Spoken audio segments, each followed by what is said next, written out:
Boas. Agora que já vos dei gaslight para acreditarem que o analógico é uma cena incrível, não dei gaslight, é mesmo. Mas hoje vamos falar das 3 coisas que precisas para tirar fotos em analógico. Sendo que uma delas é mais ou menos opcional. Primeiro vamos falar da coisa mais óbvia de que vais precisar, uma câmara. Eu vou só dizer quais é que são as outras coisas de que precisas e depois já voltamos à questão da câmara. A coisa opcional de que vais precisar, ou não, dependendo da câmara, é uma pilha.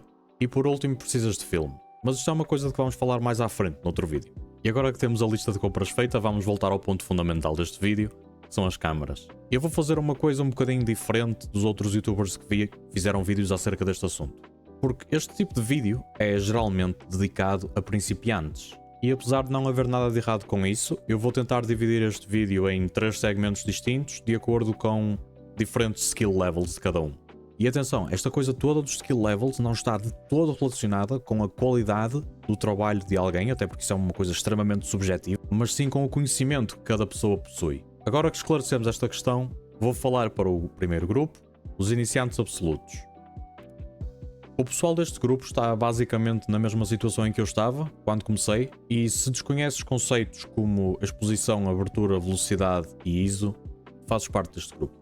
As minhas recomendações para este tipo de pessoas que está a dar os seus primeiros passos prende-se um pouco também com o objetivo de cada indivíduo. Por exemplo, se o teu objetivo é tirar fotos com amigos, tirar fotos de saídas, fotos de férias, fotos com a família, e não queres uma coisa muito complexa, o que eu te recomendo é uma point and shoot. Este tipo de câmara tem vários prós e um contra. Como prós podemos destacar tudo aquilo que tem a ver com a sua facilidade de uso. Por exemplo, ela carrega o filme automaticamente, tem foco automático, tem exposição automática de forma a que as fotos não fiquem nem muito claras nem muito escuras, tem um flash integrado, são feitas de plástico, por isso são relativamente acessíveis, e o contra deste tipo de câmara está precisamente associado à economização que foi feita no momento da sua construção. E como tal, algumas delas estão a chegar ao fim do seu ciclo de vida. Por isso, o meu conselho se forem comprar uma coisa destas é não gastem muito dinheiro nelas, porque hoje ela trabalha, para a semana não faço ideia. Mas não se assustem, porque perto de 80 ou 90% das point and shoots que eu recebo estão a trabalhar perfeitamente. E muitas delas têm poucos sinais de uso, porque pertenciam a pessoas que talvez esperaram um rolo e meteram-nas para canto. Por isso, os seus componentes internos não estão propriamente desgastados e vão durar no mínimo mais alguns anos. Quanto às point and shoot, tenho que fazer uma atenção porque há 2 tipos de câmara dentro deste grupo que eu vos aconselho a não comprar. Primeiro, as Kodak Instamatic.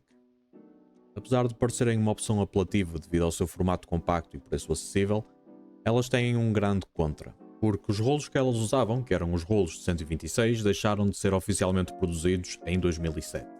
No próximo vídeo vamos falar exclusivamente de rolos e eu vou dizer e mostrar o que é que acontece aos rolos após passarem o prazo de validade, que normalmente acontece 1 ou 2 anos após a data da produção, mas por enquanto fiquem só com a ideia de que existem poucos rolos para estas câmaras e o pouco que existe é bastante caro.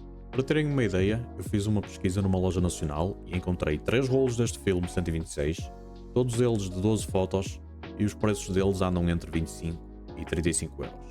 Também não vos aconselho a comprar point and shoots que tenham este símbolo na parte da frente.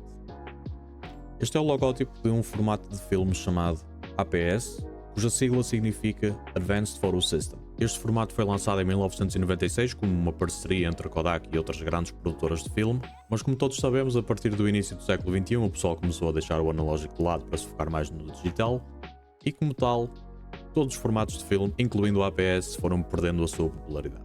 Este formato acabou por ser descontinuado em 2011. Os rolos APS encontram-se com mais frequência do que os rolos de 126 de que falei há pouco, mas lembrem-se que já se passaram no mínimo 14 anos desde a sua produção. A minha segunda sugestão seria uma SLR desde que tenha a exposição automática. Esta Canon T50, por exemplo, é praticamente uma point and shoot, mas com foco manual. As últimas SLRs que saíram no mercado, não é o caso desta, contam com modo automático, modos semi-automáticos e modo manual. Por isso, se o teu objetivo for evoluir e aprender algo mais acerca da fotografia, recomendo que comeces por uma dessas. Por um lado, elas não têm aquele look vintage de que o pessoal costuma gostar, mas por outro, saltar logo para essas câmaras mais antigas é a mesma coisa que aprender a andar de bicicleta sem usar as rodinhas de treino. E como eu não quero ver aí pessoal a chorar com os joelhos esmorrados, num sentido figurado, claro, dou esta recomendação desta forma. E agora que a questão dos iniciantes está resolvida, vamos passar para o segundo grupo. Para mim, um utilizador intermédio é aquele que já tem algumas noções de exposição e profundidade de campo, por exemplo, mas que ainda precisa que a câmera faça um bocadinho do trabalho por si. Para estas pessoas, eu também tenho duas recomendações. A primeira é uma SLR manual. Elas têm aquele visual distinto do século XX, a maior parte delas são absolutos tanques de guerra, uma grande parte delas é mecânica, por isso nem sequer precisa de pilha para disparar, e a melhor parte é que quase todas, apesar da sua idade, têm fotómetros funcionais que vos permitem escolher as settings para uma exposição correta. E apesar de não terem focagem automática como as SLRs mais modernas, têm auxílio de focagem, por isso vocês não vão andar a tirar fotos às cegas. Eu vos aconselho é comprar uma câmera dentro das 5 maiores marcas japonesas: Pentax, Olympus, Minolta, Canon e Nikon. Não pela qualidade da câmera em si, mas pela existência e disponibilidade de objetivas desse sistema. Como alternativa, se quiseres uma coisa mais compacta do que uma SLR, eu recomendo uma rangefinder com settings manuais. Elas também têm auxílio de focagem, apesar de ser um bocadinho diferente das SLRs, e apesar de não dar para trocar de objetiva, algumas delas têm lentes muito boas. E aqui temos que fazer um pequeno parênteses para falar de pilhas.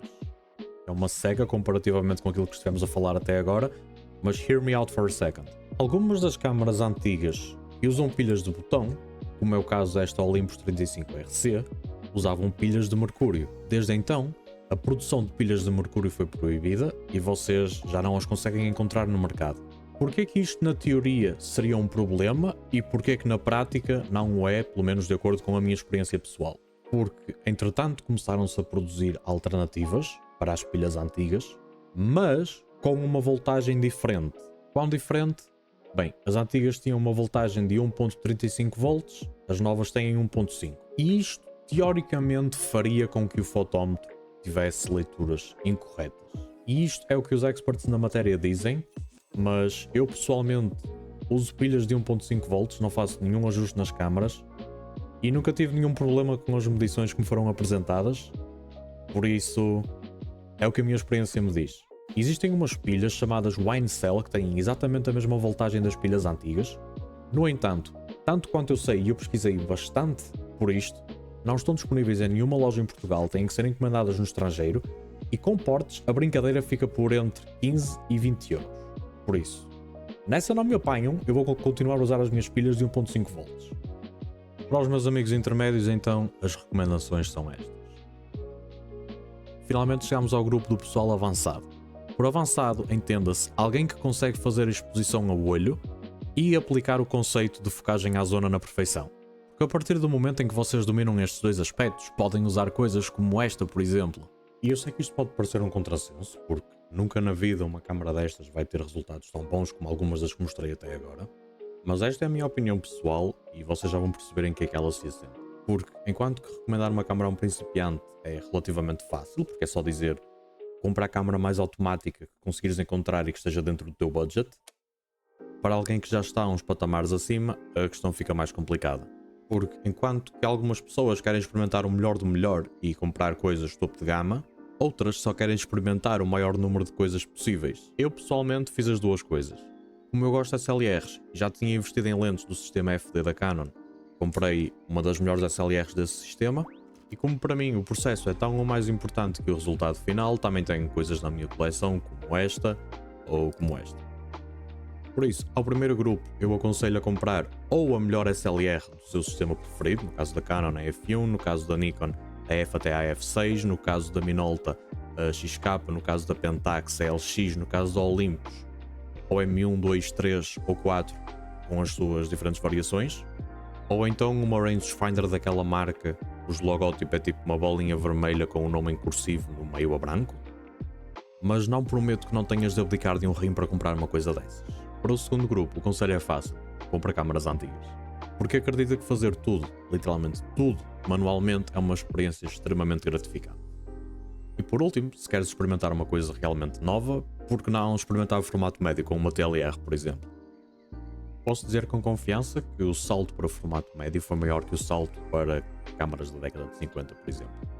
Quanto a câmaras estamos falados, o que eu aconselho a fazeres assim que compras uma câmara é o seguinte: vais ao Google, escreves o modelo da tua câmara, seguido de Manual, e vais encontrar este site, o bootros.org, que é basicamente um repositório de manuais de câmaras completamente grátis, Só chegas aqui, dás scroll um bocadinho para baixo e encontras o PDF do teu manual. E aqui vais ter toda a informação do que precisas sobre como operar a câmara que compraste.